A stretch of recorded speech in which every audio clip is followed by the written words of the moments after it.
अस्सलाम वालेकुम, मैं हूं बिलाल अहमद शेख, डिफेंस टेक्निकल। पाकिस्तान जो सच जंग के दौर में रूसी तसल्लुत के ज़ेर असर रहा था, अब मुकम्मल तौर पर अमरीकी दोस्ती का दम भरता है। हाल ही में काज़ाकिस्तान में अमरीकी वज़ीर ख़ारजा ने भी दौरा किया है और रशिया में इस दौरे को बड़ी बुरी तरह और बड़े ही संजीदगी से लिया गया है। इसलिए काज़ाकिस्तान रूसी हथियारों को भी ऐसा ऐसा अपनी फ़ौज से फारग कर रहा है और पूरी तरह जो है वो रूस के ख़िलाफ़ खड़ा हो गया है। चंद दिन पहले काज़ाकिस्तान ने अपने पुराने 117 रूसी साख्ता हथियारों को फ़रोख्त करने का टेंडर दिया है। ये हथियारे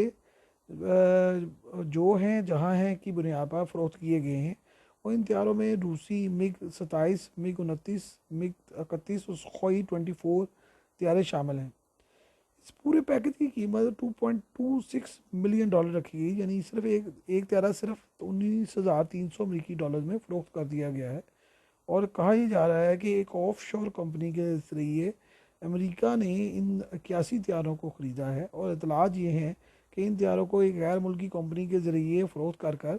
यूक्रेन के इस्तेमाल में लाया जाएगा। ये हथियारे अगरचे मुकम्मल तौर पर ऑपरेशनल हालत में नहीं हैं, लेकिन ये हथियारे फाजल पुर्जाजात के लिए इस्तेमाल हो सकेंगे और जिसकी ज़रूरत उस वक्त यूक्रेन की फ़ज़ाइया को बहुत ज़्यादा है, क्योंकि यूक्रेन की फ़ज़ाइया मुकम्मल तौर पर रूसी हथियारों पर मुश्तमिल थी और अब जो है वो शायद F-16 इस्तेमाल कर सके। लेकिन काज़ाकिस्तान ने अपने तल्लुकात यूरोप और अमेरिका से बेहतर बनाने के लिए जो है वो बहुत बड़ी कुर्बानी दे दी है और ये सारे के सारे हथियारे जो हैं वो अमेरिका के रास्ते यूक्रेन को हासिल हो जाएंगे और यूक्रेन की ये भरपूर हमायत भी नज़र आती है, जो कि बहरहाल रूस को कभी भी कबूल नहीं होगी। इसलिए वो इन हथियारों को फ़रोख्त करने पर राज़ी भी हुआ होगा कि वो इन हथियारों को फ्रंट लाइन पर नहीं रखना चाहता। दूसरी तरफ यूक्रेन की कमज़ोर सूरत हाल भी जो है वो रूस जैसे हरीफ के सामने अब दिन ब दिन ख़राब होती जा रही है। काज़ाकिस्तान का ये काम जो है काज़ाकिस्तान के लिए तो नुकसानदेह ही है, लेकिन ये है कि यूक्रेन के कितने काम आता है ये इसके बारे में कुछ नहीं कहा जा सकता। रूस का जो सरकारी मीडिया है वो काज़ाकिस्तान के ख़िलाफ़ बहुत ज़्यादा शदीद रवैया रखे हुए है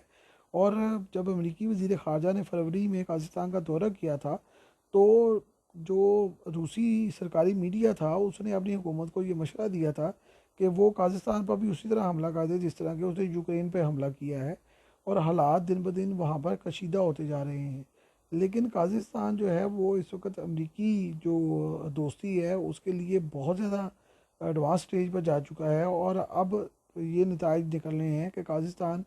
अगले चंद दिनों में अमेरिका और जो यूरोपीय ममालिक हैं उनके लिए बहुत सारे पैकेजेस का ऐलान भी कर रहा है और शायद वहाँ पे अड्डे भी दिए जा रहे हैं। इसलिए चंद सालों में या चंद माह में बहुत ज़बरदस्त नताइज जो हैं काज़ाकिस्तान के लिए भी निकलने वाले हैं और इलाके में भी इसका बहुत